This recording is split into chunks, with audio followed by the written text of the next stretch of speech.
நான் வருத்தப்பட்டது உண்டு. இந்த சட்டமன்றம் 3 நாள் முன்னாடி ஒரு லாஸ்ட் செஷன் நடந்துச்சு, ஒரு 3 to 4 days. ஒரு மனசாட்சியே இல்லாதவங்க மாதிரி ஒருத்தர் பிஹேவ் பண்ணுவாங்க இல்லையா, அதை நான் பார்த்தேன். எதுவுமே நடக்காத மாதிரி, பார்ட்டி ஃபண்டுன்னு என்னன்னு தெரியாத மாதிரி, அப்படியே என்னது பார்ட்டி ஃபண்டு என்னது அப்படின்னு சொல்லிட்டு வெளியே நடந்து போனாங்க. அதில் ஒருத்தர் இருக்கார் இந்த தொகுதியில் ஜெயிச்சவர், அப்படியே என்னதுன்னு கேட்டு வந்தார். அவருக்கு இந்த மேடை வாயிலாக நான் சொல்லிடுறேன், ஆக்சுவலாக இது ஃபெலிசிட்டேஷன் செரமனி, இருந்தாலும் நான் சொல்லி ஆகணும். ஏன்னா ஃபர்ஸ்ட் டைம் நான் இங்கே அட்ரஸ் பண்ணுறேன் ஹார்பரில்.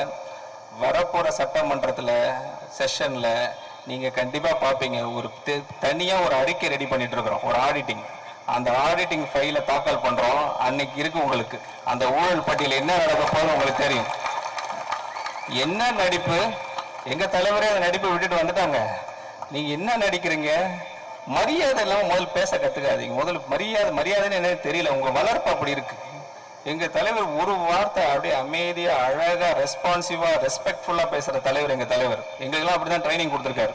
எங்கள் பொதுச் செயலாளர் பேச்செல்லாம் பாருங்க, பொறுமையாக பேசுவாங்க, அழகாக பேசுவாங்க, கேட்கறதுக்கு இனிமையாக இருக்கும். நீங்கள் பேசுகிறீங்க, ஒரு பேச்சும் சிங்குலரில் பேசுகிறீங்க. நீங்கள் என்னதான் அப்படி எங்களை டெம்ப்ட் பண்ணாலும் நாங்கள் அப்படி பேச போகிறதில்ல. ஏன்னா நாங்கள் ஒரு கோட்பாட்டில் வளர்ந்துருக்கேன். நான் சின்ன வயசுலேருந்து எப்படி எங்கள் அம்மா கஷ்டப்பட்டு ஒரு தமிழ் மீடியத்துலேருந்து ஒரு இங்கிலீஷ் மீடியம் படித்து எங்களை வளர்த்தாங்களோ, நான் எஜுகேஷன் இன்ஸ்டிடியூஷன் ஸ்டார்ட் பண்ண பார்த்து என்னோட father in law Thiru JPR அவர்கள் 1988 ஒரு இன்ஸ்டிடியூஷன் ஆரம்பித்து அங்கேருந்து படிப்படியாக ஒரு இன்ஜினியரிங் காலேஜ் உருவாக்குன மாதிரி என் வாழ்க்கையில் ஒரு கோட்பாட்டோட இருக்கிறேன். Self belief, self discipline, self respect, இந்த 3 தான் என்னோட வாழ்க்கை, இந்த அடிப்படை. ஸோ முதல்ல மனிதனாக பார்க்கணும். உங்களையும் நாங்கள் மனிதனாக தான் பார்க்குறோம். ஆனால் ஒரு அளவு இருக்குது, ஒரு அளவுகோல் இருக்குது. அதுக்கு மேலே நீங்கள் பேசுனீங்கன்னா எங்களுக்கும் பேச தெரியும். அதை நாங்கள் வேற பேசுவோம், இப்படி பேச மாட்டோம். ஊழல் அறிக்கை நிறைய வந்துக்கிட்டே இருக்கும், அப்படி தான் நாங்கள் பேச போகிறோம், அப்படி தான் உங்களுக்கு நாங்கள் சப்மிட் பண்ண போகிறோம். அதனால் வரப்போகிற நாட்கள் தமிழ்நாடு வளர்ச்சியை நோக்கி மட்டும் இருக்குது. நான் ஏற்கனவே சொன்ன மாதிரி நெக்ஸ்ட் ஜென்ரேஷன் இங்கே உட்காந்துட்டு இருக்கீங்க, ஸ்டூடெண்ட்ஸ் அண்ட் பேரண்ட்ஸு.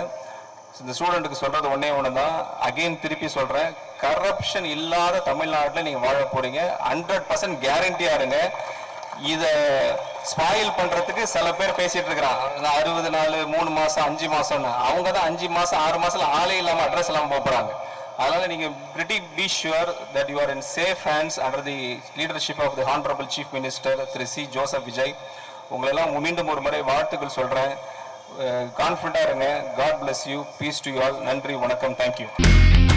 இனி செல்லும் இடமெல்லாம் செய்தி. தந்தை டிவியின் வாட்ஸ்அப் சேனலை ஃபாலோ பண்ணினா செல்லருக்கும் இடமெல்லாம் செய்தி. இதோ QR கோட், இப்பவே ஸ்கேன் பண்ணுங்க, ஃபாலோ பண்ணுங்க.